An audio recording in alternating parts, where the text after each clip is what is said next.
Welcome to the latest episode of Five on the Floor on the Five Reasons Sports Network. Thanks for finding us on your favorite podcast app. We're on Apple Podcasts. We're on Google Podcasts. We're on Spotify. We're on Podbean. We're on all of them. We're also on Dash Radio. You can hear us there every single day, Monday through Friday at 7 p.m. on their Nothing But Net channel. Check out the Five Reasons YouTube channel, the highest viewed post-game show. You can find that there. Post Up 5R. You can also find Before Floor. You can find Floor's Yours. And coming up this Thursday, we've got our NFL and Dolphins draft special starting at 7:30 p.m., a cast of thousands from the Five Reasons Sports Network, including 3 yards per carry folks, extra yard folks. They're also going to be doing special episodes of the extra yard Monday through Wednesday as we turn things over a lot to our Dolphins crew. Also, 5reasonsports.com with the latest stories from Chris Chase, Brady Hawk, and others. This episode, like all others, has great sponsors. One of those sponsors are friends over at Therapist Preferred. This is a CBD company founded in 2019 by a physical therapist to optimize performance and recovery for active people. Don't worry, it's not going to come up on a drug test. 100% THC-free and third-party lab verified. All products are made in the USA with cutting-edge technology from organically grown hemp. Most popular products include the CBD sports cream. I got some of that here. Strawberry lemonade and green apple flavored gummies. By the way, those are on the way to Alex and Greg as we speak. And USDA certified organic tincture. Free shipping on all orders and 20% off your order if you use the promo code 5 Reasons. Make sure you use the number on that one, 5 and then reasons. Okay, that's real simple. 20% off your order and free shipping. So shop now at therapistpreferred.com or follow on social media at THRPST Preferred. Therapist Preferred for active people by active people. And now today's episode. 1, 2, 3, 4, 5 on the floor. Welcome to Five on the Floor, a daily show on the Miami Heat and the NBA featuring Ethan Skolnick with Alex Toledo and Greg Sylvander, part of the Five Reasons Sports Network. All right, Ethan Skolnick back on Five on the Floor. Hopefully you got a chance to check out the first episode of Full Court Press. That's our new NBA show on the YouTube channel, but we decided to put it here on the podcast feed as well over the weekend. A little bit of a bonus, so make sure you download that. That's with Gad, Ariel, and Marco. Today, our floor plan got the usual crew. We've got Alex Toledo. Follow him at Tropical Blanket. We've got Greg Sylvander. Follow him at Greg Sylvander. And today we're going to talk about Goran Dragic. And we had a little pre-show conversation. The three of us don't typically do this. We just kind of go. But we've been looking at some Goran Dragic statistics. And this is one of those cases where the eye test is telling us one thing, but the stats didn't necessarily back it up. Now, the eye test, guys, says this: Goran Dragic has not been nearly as effective as he was last year, either in the regular season, but particularly in the bubble. Okay, the regular season part of the bubble, but especially the playoffs. Goran was great. They don't get to the finals without him. They may have won the finals if he doesn't hurt his foot. Then, of course, he came back after a very short period of time, and which was great for him and great for the team. Came back for training camp and has played a lot, not as much as maybe he has in past years, but has still played a lot, being rested in a lot of these back-to-backs. But if you ask most Heat fans, Greg, they would say Goran Dragic is not playing well this year. He's not been, and we're talking about the offensive end. We know his struggles defensively, okay? But on the offensive end, where he's supposed to give you an advantage, he was a 6th Man of the Year candidate last year, and he was terrific, like I said, in the bubble. He's supposed to give you that kind of edge, okay, as a guy getting to the rim consistently, putting pressure on the defense in addition to making those step-back threes and just sort of running offense. But eye test tells you he's not playing well this year consistently. The stats say something different. Greg, what does the eye test tell you? I mean, just overall, I feel like the highs have not been as high from a Goran Dragic perspective than what we saw, particularly in the bubble, because I feel like Goran is always consistent and played solid, but there was just a little bit of a different it's just a threat from, all three levels was just not something that I foresaw before we got into the bubble. And then, he did that. I think it was a little unrealistic to maybe think he was going to get to all that stuff throughout this entire season. I can't really explain what it is other than just the high impact plays. Like there's these down nights where he's basically non-existent, scoring 6 points, 3 points, things like that. And he's just relied upon in the second unit to create so much that when you come up completely empty from him, and then with the Tyler stuff that's going on, it's just been a recipe for disaster in that, backcourt.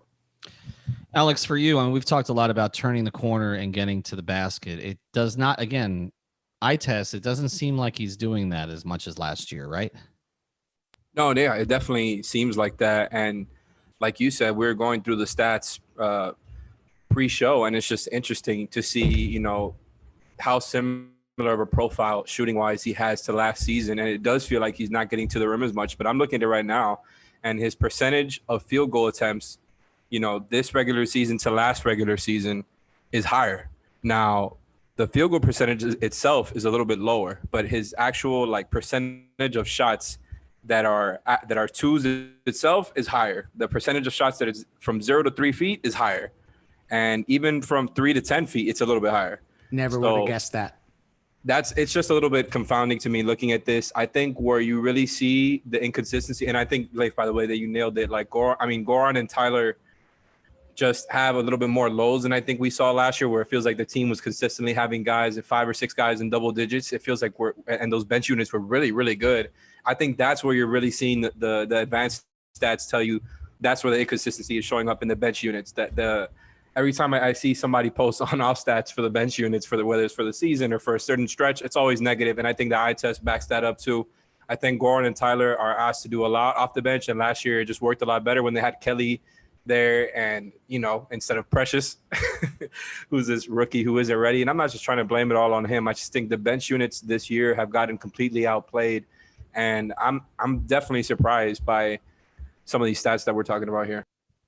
Well, and you mentioned it. There's really 3 different seasons last year, right?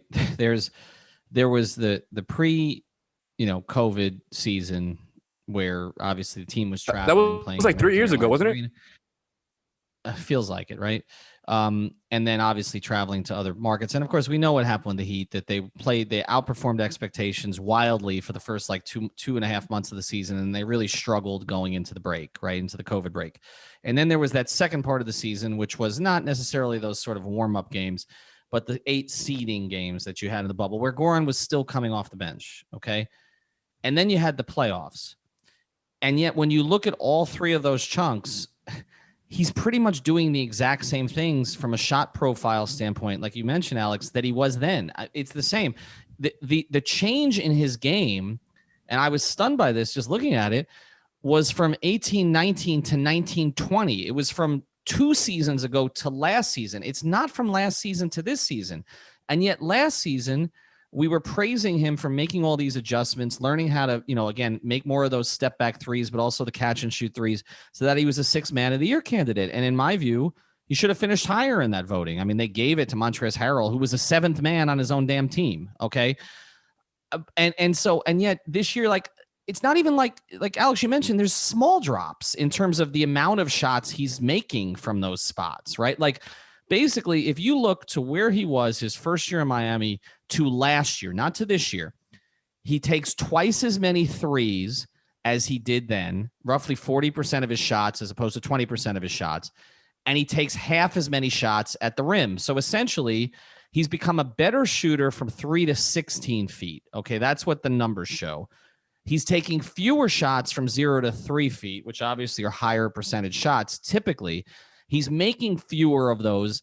There is a drop off from about 70% of the shots at the rim he was making last season. Okay, whether it was playoffs or pre-playoffs, regular season, and then obviously the seeding games, to now he's a little over 60%. So that's the only place, guys, where there does seem to be a dramatic drop off from last year to this year. But in terms of the number.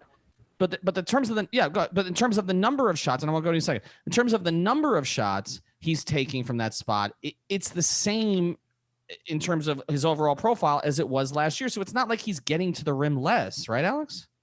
No, that's the thing. I so far just been looking through Basketball Reference and Goran's profile, like you said, looking through those 3 chunks, the the regular season from last year, the bubble, and this regular season. Like, there's a lot of similarities. And you mentioned one drop off there. I think another one that I noted here is his turnover percentage is worse this year by about 6% than last season. And also just, and I know this is one that's a little bit tougher for just, the regular fans, but the offensive box plus minus, the box plus minus, those are big negatives compared to last year. And look, I just think a lot of that has to do with the bench unit by itself. Like, I think that's kind of the story here. Goran's decline to me is so confounding, especially after looking at these stats, because it's like the consensus, right? And I don't think it's unreasonable by any stretch saying that Goran has been declining and that he doesn't get to the rim as much. I think he definitely has a lot more lows than he used to have. I felt like he was more consistently playing well. And it feels like now he'll have 2 or 3 nights where he just doesn't play that great. And I think that's maybe what's turning the perception. But the profile is very similar. Apparently, the only real drop-off is the turnover percentage. Mm-hmm. And probably the defense, too. Probably the defense. Well, okay. Well, the defense is another matter. But the reality is, I mean, Goran has not been a particularly good defensive player. I mean, positionally, yes. I mean, he knows what he's doing. But just in terms of foot speed and being able to stay with guys, I mean, that's been a problem for multiple years now. Like, that's not new. I do want to pivot here, though, a little bit, Greg, to, somebody else we saw kind of age in Miami, and we felt aged pretty well, which was Dwyane Wade, right? So I want to look at his profile. I'm actually just calling this up for the first time here. But again, you're talking about Dwyane being, somewhat similar aged, right? I mean, when he came back from Cleveland, he was 36, okay? And I was looking at so I'm looking right now, and I am looking at it for the first time, okay, just to be fair here. But if you look at his shot profile, okay, late in his career, when he was at his apex, okay, so what are we talking about? The 08, 09, 09, 10 seasons, is that fair, Greg? Yeah, that, I mean, I think statistically for sure. Okay, now if you look at it, his first year as a rookie, his first 2 seasons, and obviously his second season was brilliant, the 04-05 season, and that was really his breakout. But his first 2 seasons, Dwyane shot 48% of his shots at the rim within 3 feet, okay? 44% in his second season. We know that the 3 was never a big part of his arsenal, right? If you look at his last 2 seasons in Miami, 28% at the rim when he came from Cleveland and played the half season or less than half a season. And then his farewell tour, 25% of his shots at the rim. So essentially roughly half of what he did as a rookie. And down quite a bit too. At 08-09, he was 34% of his shots were at the rim, and 09-10 and 10-11, when he was still kind of at his peak before the knee injury really hit, he was at 37% of his shots at the rim. So he had a decline, and obviously he even mixed in some threes. 27% of his shots his last season were from 3, which was always a bad idea. But the reality is, I mean, we see it with all players. They get fewer shots at the rim when they get older, even someone like Dwyane. I think what is sticking out with Goran right now is that we used to see from him that sort of burst, right? Like, the first step. And the first step is not there consistently. And even the one really great game he had this year was against Chicago, right? We had the 20 in the fourth. Yeah. It was all step backs. Nothing was in the lane. Nothing was at the rim. But again, I'm confounded by the numbers because the numbers say he's the same damn player as he was in the bubble. I know. I just hope that going into this summer, because, I'm always going to head in this direction from a transaction perspective, like the balloon payment, $19 million. Thank you, Goran. We want you here to close out your career, but please take the biannual exception. Like, I don't even really think the mid-level exception is the right offer for him. I think that that's where he would fit best, especially if they plan on retaining Nunn. And here's the thing about that. I want to look at Nunn's profile, by the way, because I think it's worth. I'm glad you mentioned him. I want to look at that compared to Goran. But let me ask this question, Alex, because obviously we are sentimental about Goran. Everybody wants Goran to finish his career here after Dwyane, almost didn't and then did. You want Goran to follow a different path there where he doesn't have to leave. Obviously, he was with other places before he came to Miami.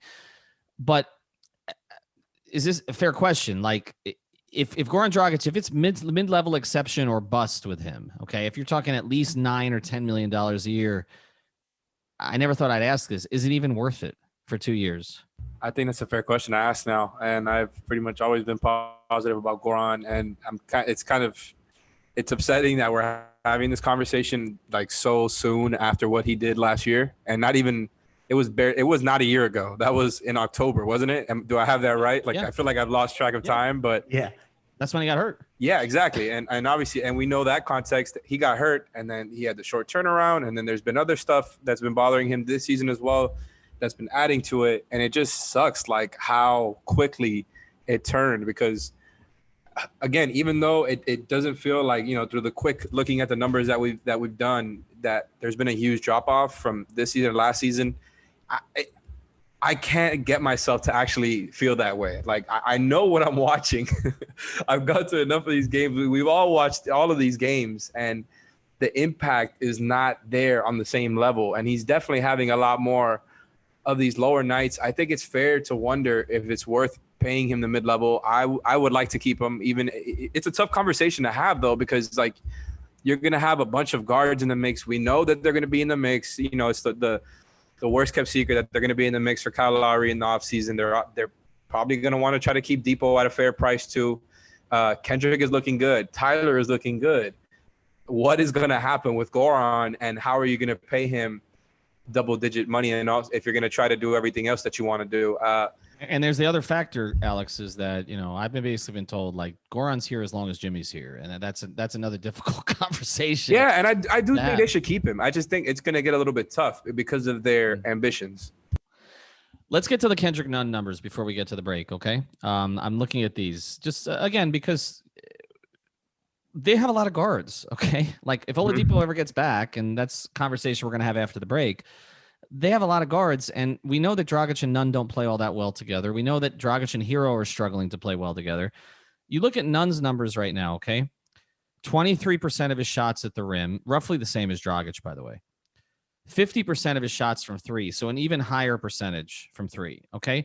That's actually a profile you want for a guard. 72% of his shots are either at the rim or from three, okay? For all the talk about how Kendrick sort of became a mid-range assassin last year, he's only taking, 12% of his shots from 3 to 10 feet, but only points.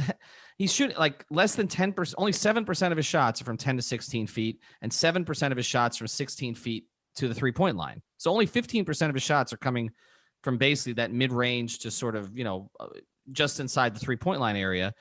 And yet, but you look at his numbers, he's shooting 71% from the rim. So it's higher than Goran.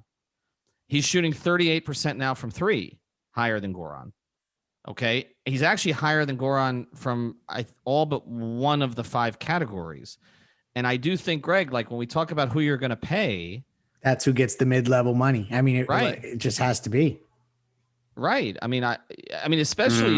Especially if defensively or neither. But right. If it's Goran or Kendrick, I just don't see how you justify that. Unless Jimmy's going to, pound the table and say Goran. But, maybe with bird rights, they can get, Andy can get creative, but I don't like the idea of going deep into the luxury tax to continue to pay out balloon payments to Goran Dragic. And that's part of why this run is so weird. It's like a weird place to be, because emotionally I want Dragic to be awesome. But there's also a part of me that's like, if he comes out and averages 22 a game in the playoffs, are we really going to sign ourselves up for a 3-year, $20 million per kind of deal to send him off, off into the sunset? Like, that doesn't sound great either. Yeah. There's a lot of post-traumatic stress about deals that the Heat have given out before. There's also post-traumatic stress about deals they haven't given out. Maybe it's a situation where it's a 1-year deal and then a team option simply so that he's tradable in that last year. They've done that before. We obviously with Iguodala and others, that maybe they look at that direction. But I think what we've uncovered here is the eye tests and the numbers don't really match up. So maybe it's not quite as bad as we think. But at the same time, when you compare the profile to Kendrick Nunn has the kind of profile, and he's 8 years younger, that you actually want in a guard from a shooting perspective these days. And so I the only thing I think Goran has over him, and that does match eye test with stats, is the playmaking. Like Goran's assist percentage is regularly double-digit percentage higher than Kendrick. And I know Kendrick has only played 2 seasons, but even in these last 2 seasons, it's around 10% higher, the assist percentage. So this whole conversation feels dirty. It does. So let's. I think Kendrick is more of a play finisher, right? Like I don't think they look at Kendrick in the same way that they do Goran and of like the role, right? Where like they're not having Kendrick run pick and roll. Alex, Goran was a play finisher in a lot of ways. That's the thing. Like I understand it that he's more of a set up the offense and kind of get you going, but also the reality is Goran was never a traditional point guard. I mean, even when he's supposed to be a little bit of both. I just think Kendrick doesn't really have that hybrid game. Like they look at him more as like, no, he's been a very, very, very good shooter. Like he's been their second best shooter pretty much for most of the season now. Like I know he's had his ups and downs, but you know, other people were posting about it. I can't remember who. And, you know, he's pretty much been their second best 3-point shooter behind Duncan all season. And especially now that Kelly's gone, who also had his ups and downs, but Kendrick has been a better shooter than Goran and Tyler this season, just as far as spot-up shooting and I think even pull-up 3 shooting. I think he's been more reliable there. Here's my thing on this, and we're going to switch subjects here in a second. You said he's been a better shooter. I'd make the argument he's been a better player than either of them. All right, when we come back, we're going to talk about the schedule, where this thing goes this week, and also Victor Oladipo. Before we do, though, the only thing better than cheering on your Miami Heat, Dolphins, or Canes is doing it with your favorite wings. Miami Grill has got you covered. Bring home a platter of your faves to share for the game tonight, just how you like them: crispy, grilled, naked, or boneless, and sauced to perfection with one of 3 new sauces: mango habanero, honey garlic, and Nashville hot. If you can't decide, get them all delivered with a catering order. We're going to have it Thursday for our Dolphins draft show. There's more than just wings, too. Order for the whole fam with cheesesteaks, gyros, burgers, and more. Order online or in person, pickup, drive-through, dine-in, and delivery available at all locations. I got a couple right here near me in Fort Lauderdale. Visit mymiamigrill.com. That's mymiamigrill.com for more details, or download the app. Miami Grill, if you're craving it, they're making it. All right, let's get to Victor Oladipo here real quick. Because so much of this, what we're talking about with Hero and Dragic, we keep hitting the same topics here, but I mean, this all becomes an issue when Oladipo returns, if he returns. You know, I don't think anybody really knows what the hell's going on right now, because Vic, you know, is essentially using his Instagram in a way that, say, I would use my Instagram. It doesn't seem to be anything about basketball. It's about everything else. And I think Heat fans are looking for signals, and there's just nothing there. Greg, can you shed any light though on this at all? I mean, the only thing that I've heard recently is that he's back on the basketball court. So I don't know in what capacity and how much around the team that is, but that was the latest that I heard. And to me, that felt like progress. I don't get the sense that he's going to sit out the rest of the regular season and this is some kind of Dion, you know, or Justice Winslow type deal. Like I really think he has intent to play, and I think it'll be sooner rather than later. But it is a little weird that one, we don't get any updates or anything like that. It's really completely quiet. And here's the funny part: like the media knows that the team's going to shut it down, so now they don't even ask for updates anymore. No. Well, because you know you're not getting anything. I mean, Ira, and I talked to Ira about this when we did the show together on Onside. I mean, he's asked the question 12 different ways to try to get an answer, knowing that Spoelstra's just going to keep saying there's no new update. And I said that the reason that they do that is when it's typically when it's either a pain tolerance or sort of prevention issue on the part of the player, because they don't want to put the player in a box. And so they're very. They does not have a timeline. Are they just telling the truth on that? I mean, really they don't have a timeline in mind, but initially, yeah. I mean, I don't know how much that stuff's changing, and you know, we're obviously not privy to all that. But initially, there was like a question mark around the timeline. Yeah, and as we look at it right now, I mean, I don't think he can be counted on, but I also don't think he can be counted out. So I think everybody wants answers, but we don't really have. But let's look at the schedule here as we go forward. And, you know, look, the Heat dropping that game to Atlanta was pretty horrific in terms of, you know, how that plays out. I mean, Greg, you missed almost that. Lost me. Yeah. I mean, Greg, you missed that one, but you know, Alex and I hammered them on that one, but let's get into the standings here sort of as it is. You know, as much as we talk about how the Heat haven't played with the kind of fire as they did last season, neither is Boston. And we saw that again today. I mean, they lost the game they had no business losing to Charlotte. And not only they weren't even really competitive doing it. Meanwhile, Toronto's like barely a playing team. Right. Well, take a look at where we are right now. I mean, the Knicks, and this is we're waiting right now for a result on the Bucks-Hawks game. Okay, but I think we have an idea where that one might go. But I mean, right now the Knicks are, they're a full 2 games up on the Celtics and the Heat for the 4th spot, and I know the Heat have the tiebreaker. But the Knicks have that brutal schedule that's coming up, but they've also won 9 in a row, so they've built confidence here. I mean, if I was to say to you, which of these 3 teams drops out to the point that the Heat can pass them? Who's going to be the easiest to pass? Is it the Knicks, the Hawks, or at this point, the Celtics, who the Heat actually finished the day tied with? I think the Hawks. I think I know Trae Young, apparently he's going to be back sooner than later, but for some reason, they just feel like the team the Knicks are really hot right now, and they're just really, really good on defense. They have one very, very good player, like Julius Randle took a very serious leap this season. And, RJ Barrett is even hitting threes now. They just look like a solid team. The Hawks look solid too, but for some reason, they just feel a little bit softer to me. Like they're definitely not as good on defense. And it feels like, although they have, a good amount of weapons, they feel a little bit more up and down to me. I feel like that's the team that the Heat would pass. And honestly, it doesn't even matter. Like they just need to get into that 4 or 5 range. Yeah, like this is what it boils down to. The 3-game homestand comes to an end this week with Chicago and San Antonio. I think both of those games they can get. San Antonio, though, is going to be one where I think because they're playing for positioning themselves. So I would watch that game, especially with Miami kind of, drubbing them in San Antonio recently. And then they have the back-to-back at Cleveland, at Charlotte. We know Charlotte's been, unconscious, and that's basically the week for Miami. And to me, this is all pointing to one thing. When they got the back-to-back, or it's actually not a back-to-back, but the 2-game stint with Boston, that's what's going to decide whether they're in the play-in or they're not. Yeah, and getting in the play-in now, or falling into the play-in, to me looks dangerous as hell, and here's why, okay? I don't think that the Heat want to see the Washington Wizards in a play-in situation. Oh, wow. Just all of that. Like it's not right. They've acted above that kind of above the fray from that kind of thing. And for them to all of a sudden be in that muddy water, I just don't think that that's like, it will finally hit them like, oh shit, this is not working out the way we expected. Well, I mean, Alex, and they need the break. Alex, the Wizards have won 7 in a row.